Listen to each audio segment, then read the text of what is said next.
Halo, semangat pagi anak-anak. Bagaimana kabar kalian hari ini? Semoga semuanya dalam keadaan sehat, sukacita, dan siap untuk kegiatan belajar mengajar pada hari ini. Pada kesempatan hari ini, Bu Titis akan memberikan pelajaran atau kita akan belajar mengenai metode pengolahan dari bahan hasil peternakan dan hasil perikanan.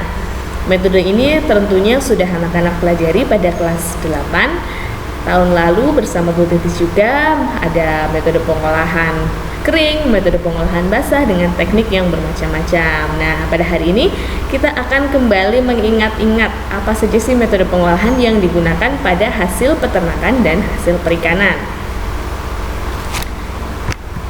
Oke, sebelum kita membahas mengenai metode, terlebih dahulu kita harus tahu apa sih arti memasak. Memasak adalah kegiatan menyiapkan atau mengolah bahan makanan menjadi hidangan yang siap untuk dikonsumsi dengan cara memanaskan bahan makanan agar bahan tersebut aman untuk dikonsumsi. Intinya apa? Memasak itu menyiapkan dan mengolah bahan makanan. Menyiapkan dan mengolah bahan makanan menjadi hidangan yang siap untuk dikonsumsi dan harus aman. Supaya aman diapakan? Dipanaskan. Intinya itu ya anak-anak, memasak adalah kegiatan menyiapkan atau mengolah bahan makanan menjadi makanan siap konsumsi. Bukan hanya makanan, juga bisa minuman. Makanya di sini disebut sebagai suatu hidangan. Oke? Nah, memasak itu terdiri dari berbagai macam metode ataupun teknik dengan peralatan dan kombinasi bumbu serta rempah agar cita rasa yang dihasilkan lezat. Jadi hari ini kita akan belajar mengenai metode dan tekniknya. Kemudian nanti di metode itu pasti ada peralatannya, dan kita juga akan belajar mengenai bumbu dan rempah-rempah yang biasa digunakan untuk mengolah bahan hasil peternakan dan perikanan. Nah, yang dipelajari hari ini, metode yang biasa digunakan adalah merebus atau boiling, mengukus, steaming, menggoreng, membakar, dan memanggang. Kita lanjut. Pertama kita akan belajar mengenai metode pengolahan. Ada merebus, mengukus, tadi juga menggoreng atau frying, membakar, grilling, dan memanggang. Jadi hari ini kita akan belajar mengenai 5 metode pengolahan. Yang pertama kita akan belajar mengenai merebus. Apa itu sih merebus? Tentunya anak-anak sudah tidak asing lagi dengan kata merebus. Merebus adalah melunakkan atau mematangkan bahan makanan dalam cairan. Intinya, ada suatu bahan makanan kita masukkan ke dalam suatu cairan. Cairannya bisa berupa air, kaldu, santan, ataupun susu. Itu tetap namanya merebus. Misalnya Bu Titis punya brokolinya ingin Bu Titis rebus, maka Bu Titis pertama harus mendidihkan air. Setelah harus memasukkan air ke dalam panci, kemudian dididihkan di atas kompor dengan temperatur 100 derajat Celcius. Selain air, misalnya juga kaldu, santan, ataupun susu untuk bahan-bahan yang lainnya. Jadi intinya bahan makanannya harus terendam di dalam suatu cairan. Dan yang perlu diingat ketika kita merebus suatu bahan makanan, terutama sayuran, kita tuh tidak boleh terlalu lama sehingga dia tidak terlalu lunak. Agar apa? Kandungan vitaminnya tetap terjaga. Jadi misalnya tadi Bu Titis merebus brokoli, Bu Titis merebusnya sampai lama, misalnya sampai 10 menit, 20 menit. Nah, itu kandungan vitamin yang ada di brokolinya akan larut di dalam air sehingga sudah hilang atau berkurang kandungan vitamin ataupun mineralnya. Alatnya tadi Bu Titis bisa menggunakan panci ataupun yang lainnya. Ketika di rumah tidak ada panci, misalnya kita mau merebus mie, kita bisa menggunakan nesting. Nesting itu yang bentukannya seperti ini ya anak-anak. Nah, ini ada gagangnya, ini ada yang seperti panci. Nah, ini biasanya disebut sebagai nesting. Kita lanjut. Setelah merebus, kita belajar mengenai mengukus. Mengukus adalah memasak bahan makanan dengan uap panas dari rebusan air. Jadi tadi pertama kita sudah merebus airnya. Nah, mengukus itu bahan makanannya tidak dicemplungkan, tidak dimasukkan ke dalam airnya, tapi ada di atasnya. sehingga bahan makanan tersebut tidak menyentuh air. Seperti itu. Jadi alatnya itu ada langseng atau biasa juga disebut dengan dandang. Kalian juga tahu di rumah pasti ada dandang ya, kebanyakan sih. Dan ada bisa juga dengan panci dan kukusannya atau biasa disebut klakat. Jadi misalnya jika Bu Titis gambarkan di sini misalnya ada suatu kukusan. Nah, di sini ada apinya misalnya. Ini api ya ceritanya. Nah, ini api dari sebuah kompor. Ini ada suatu kukusannya. Nah, kukusan ini kita berikan suatu air sampai mendidih. Kemudian di sini tuh ada namanya apa ya? Namanya misalnya sarangan yang ada lubang-lubangnya. Nah, bahan makanannya kita taruh di atas sini. Nah, ini adalah suatu bahan makanan. Misalnya ikan misalnya ya. Nah, air ini ketika sudah mendidih dia akan menghasilkan uap panas. Nah, uap panas inilah yang digunakan untuk mematangkan si ikan tersebut. Jadi, ikannya ini tidak langsung masuk ke dalam air. Berbeda tadi ketika merebus bahan makanannya langsung dimasukkan ke dalam air. Sudah jelas ya anak-anak? Jadi tadi merebus bahan makanannya dimasukkan ke dalam air, ketika mengukus cukup menggunakan uap panas dari rebusan airnya. Selanjutnya kita akan belajar metode yang ketiga, yaitu menggoreng atau frying. Menggoreng adalah metode memasak dengan cara memasukkan bahan makanan ke dalam minyak panas. Jadi minyaknya kita didihkan dulu. Setelah dididihkan menjadi panas, baru kita bisa menggoreng. Misalnya kita mau menggoreng ikan, kita masukkan minyaknya ke dalam wajan, kemudian kompornya dinyalakan, air minyaknya mendidih, baru kita memasukkan si ikannya. Menggoreng juga anak-anak sudah tahu ada yang namanya deep frying dan pan frying atau shallow frying. Deep frying ini sendiri memasak bahan makanan dengan deep dalam, berarti memasak bahan makanan dengan minyak yang banyak, sedangkan pan frying dan shallow frying itu memasak bahan makanan dengan minyak sedikit. Namun perlu diketahui selain menggunakan minyak, ternyata ada yang namanya menggoreng tanpa minyak atau biasa disebut dengan sangrai. Jadi sangrai itu menggoreng non minyak. Contohnya yaitu memasak atau menyangrai kopi. Jadi ketika ada anak-anak ataupun orang tua membuat kopi, sebelum dihancurkan kopinya disangrai dulu di dalam wajannya. Biasanya menggunakan wajan dari tanah itu, disangrai di atas wajan tanpa minyak. Jadi langsung biji kopinya disangrai di atas wajan yang sudah panas. Ada juga menyangrai dengan medium pasir. Contohnya menggoreng kerupuk atau kacang tanah. Jadi ada yang namanya kerupuk pasir. Itu bisa digoreng menggunakan pasir. Tentunya pasir yang sudah bersih sehingga aman untuk menggoreng. Ataupun juga menggoreng kacang tanah yang berkulit. Menggoreng kacang tanah beserta kulitnya biasa juga menggunakan medium pasir. Jadi tadi ada menggoreng menggunakan minyak yang terdiri atas deep frying dan shallow frying, juga ada menggoreng non minyak atau yang biasa disebut sangrai. Selanjutnya kita akan belajar mengenai membakar atau bahasa Inggrisnya grilling. Membakar adalah metode memasak bahan makanan dengan cara dibakar langsung di atas bara api.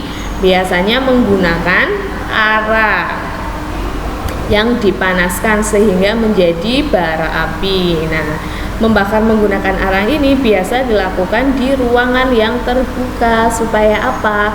Supaya asapnya tidak mengumpul di suatu ruangan dan membuat pengap. Alatnya misalnya tadi ada grill. Grill itu yang seperti apa?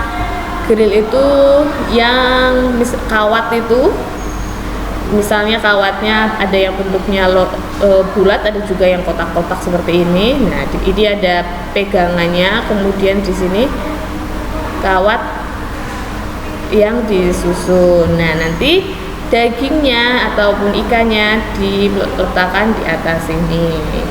Nah, Kemudian di bawah alat ini ada bara apinya, atau selain bara api kalian juga bisa menggunakan kompor untuk memanggang. Jadi kalau misalnya kalian biasa pergi ke tempat makan yang ada grillnya, jadi langsung ada kompornya. Nah, ini misalnya kompor. Nah, kemudian grillnya itu biasanya kalau di tempat makan itu bulat. Nah, di sini ada grillnya yang langsung untuk memanggang.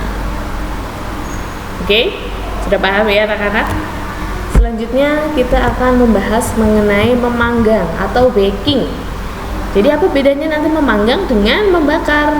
Kita lihat dulu. Memanggang adalah metode memasak bahan makanan dengan menggunakan udara yang dipanaskan.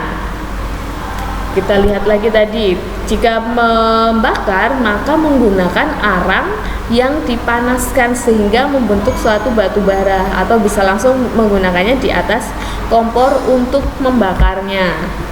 Namun jika memanggang kita menggunakan udara yang dipanaskan, jadi udara panas, sehingga bahan makanan yang mendapatkan panas itu mendapatkan panasnya stabil dari segala arah.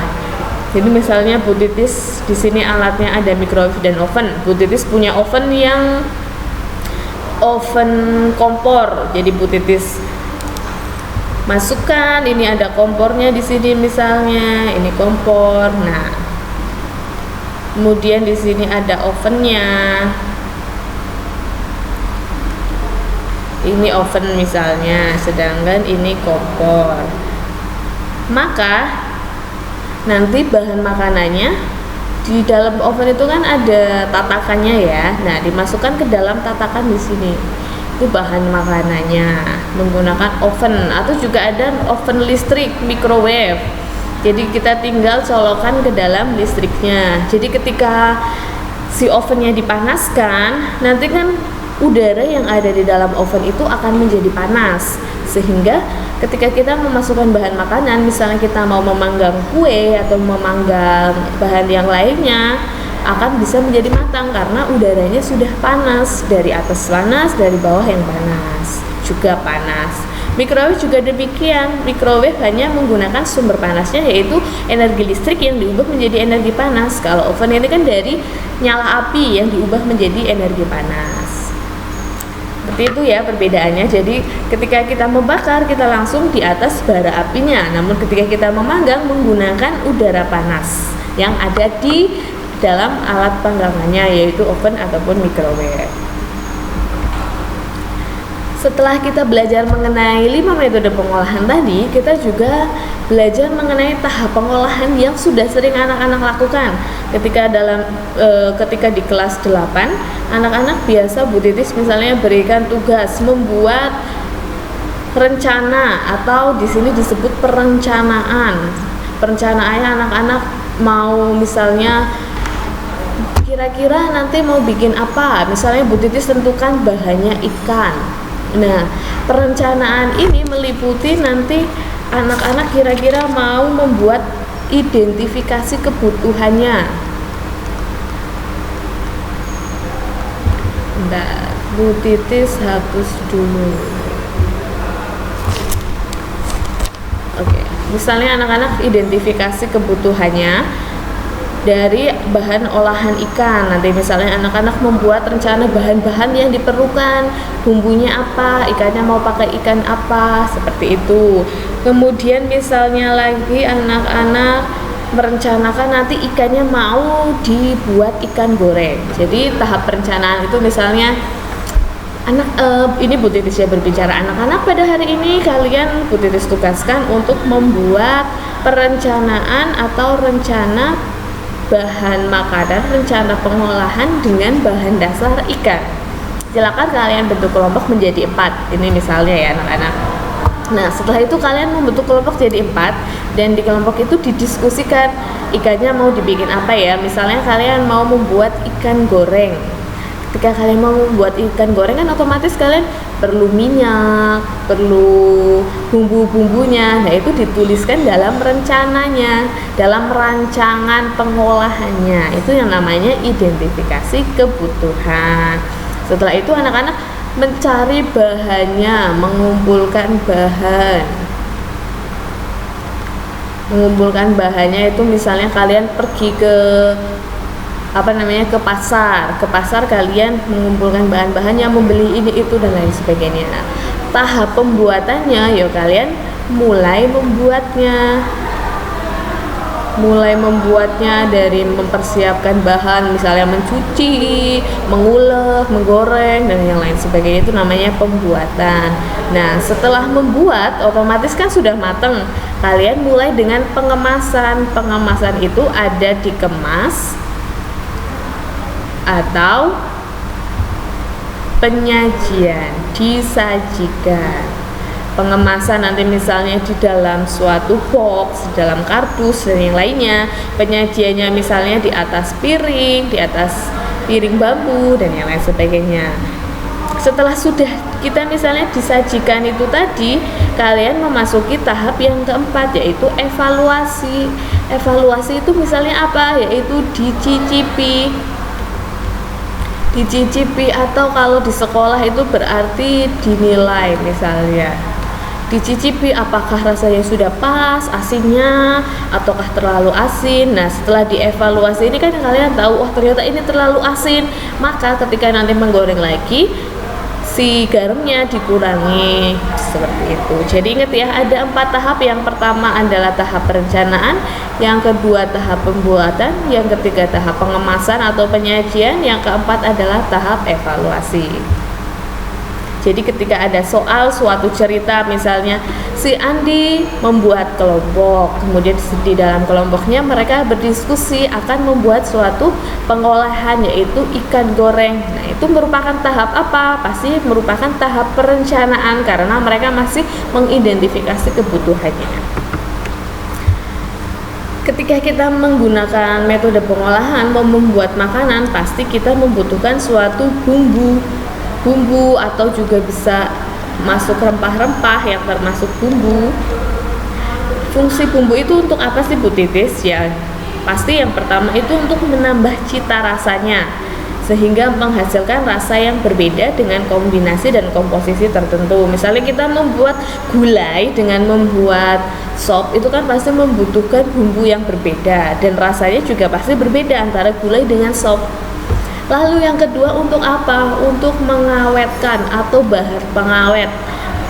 Karena pada beberapa kandungan rempah itu mengandung sifat antiseptik, yaitu membunuh bakteri patogen. Ini tidak semua bumbu ya anak-anak. Jadi misalnya ada garam itu untuk mengawetkan, misalnya dibuat ikan asin, suatu ikannya itu kan jadinya si ikannya daripada dibiarkan begitu saja akan lebih awet jika dibuat ikan asin atau ikan yang digarami.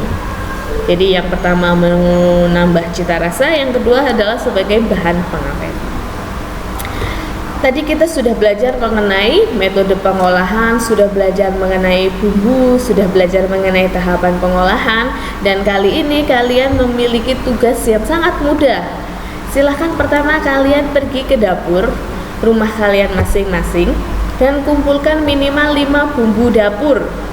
5 bumbu dapur dikumpulkan, kemudian bumbu dapur tersebut difoto dan berilah nama pada setiap fotonya. Kalian boleh misalnya kelimanya ditata dan difoto jadi satu. Kemudian nanti fotonya diedit, misalnya di sebelah foto bawang putih dikasih nama bawang putih, di sebelah bawang merah dikasih nama bawang merah. Atau kalian juga bisa membuatnya fotonya masing-masing. Jadi misalnya ada bawang putih di foto sendiri, lalu diberi nama bawang putih di fotonya, diedit, bawang merah diberi nama bawang merah, dan seterusnya. Setelah sudah difoto dan diberi nama, jangan lupa tuliskan fungsi dari bumbu dapur tersebut. Fungsinya mungkin kalian bisa pelajari di halaman 150 sampai dengan 152 di buku paket kalian masing-masing. Itu ada fungsi mengenai bumbu dapur dan rempah-rempah. Fungsinya itu dituliskan di mana Bu Titis? Fungsinya bisa dituliskan di dalam foto ataupun di buku. Nah, ketika kalian menulisnya di buku, jangan lupa ini untuk difoto juga fungsinya. Misalnya kalau kalian membuatnya tadi fotonya ada kelima-limanya dijejer kemudian difoto, berarti fungsinya nanti dituliskan di buku masing-masing. Bawang putih berfungsi untuk, nah itu nanti di bukunya tersebut difoto, jadi ada 2 foto yang dikumpulkan. Tapi kalau tadi kalian misalnya bawang putih difoto sendiri, bawang merah difoto sendiri, nanti fungsinya dituliskan di dalam fotonya saja, bisa di atasnya atau di bawahnya. Jadi kalian mengumpulkan 5 foto yang ada tulisan nama bumbu dan fungsinya. Terserah kalian mau yang mana, yang mudah dan yang praktis. Oke? Setelah sudah difoto, sudah siap semuanya, baru kalian silakan upload hasil kerjamu pada bagian tugas bumbu pertemuan 4. Nanti Bu Titis akan buatkan kolom untuk tugas bumbu kalian. Jika ada pertanyaan, kalian boleh langsung tanyakan di classroom masing-masing, ataupun bisa WA Bu Titis, atau bisa juga ditanyakan secara langsung kepada Bu Titis ketika nanti kita bertemu. Oke, semoga harimu menyenangkan. Jangan lupa buat ringkasannya supaya nanti ketika ujian ataupun ulangan kalian sudah mudah untuk belajarnya. Semangat selalu, sampai jumpa lagi.